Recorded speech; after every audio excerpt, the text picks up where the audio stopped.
Hivi mtu akichiti unamvumilia? Na simwachi. Tunang'ang'aniana. Yaani mimi nilishasamea hilo jambo kabla hajalifanya. Moyo wangu na rumu ya moyo wangu ipo hiyo nafasi ya nafasi ya kuchiti, kwamba ni mwanadamu nikitokea, kwa sababu kutoa mimi angenikuta for just one mistake. Unajua aliyofanya ni mengi sana kwenye maisha. Wewe unafanana na mimi mkubwa, mimi siwezi kumwacha mwanamke. Mimi hawezi kumwacha eti kwa sababu mimi sio na nani. Wanawake tunasikiliza. No, in reality ni ukweli. Talia vibaya nyinyi na wahurumia. Ukweli kabisa.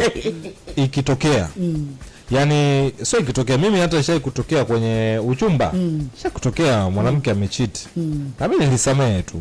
Ameshatokea kwa ni kwamba unakuwa huna option, yani kwa unaona mwingine anataka. Haya maisha ni maamuzi.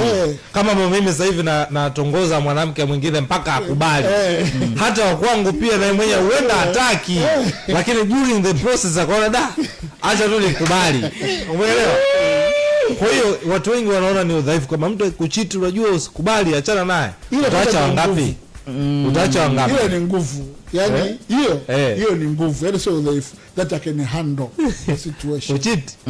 Kuchiti. Mimi kitu ambacho siwezi ni kimoja tu ambacho hicho lazima nikuache. Akikukuta kitu kimoja, dharau tu basi.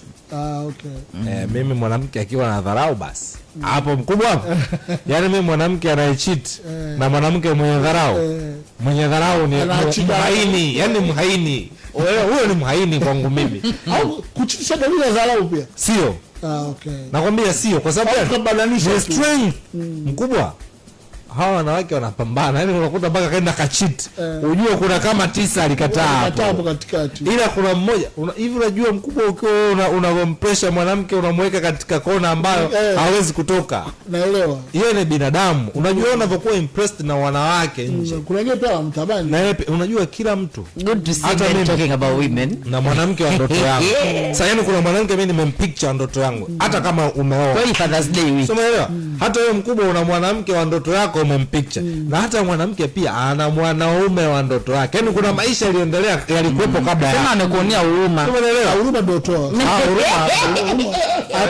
Atuone kwa ajili ya huruma. Huruma tena. Huruma bana, wengine tu ukimwangalia hivyo hao ndio tunacharaga ulipo parara. Huruma kishaisha tu mnaacha. Sasa si awaambie jamani, si mnataka msikie hii female perspective. Kuna wengine tunawaonea tu huruma. Yaani wengine nikikwambia huruma kwa nini?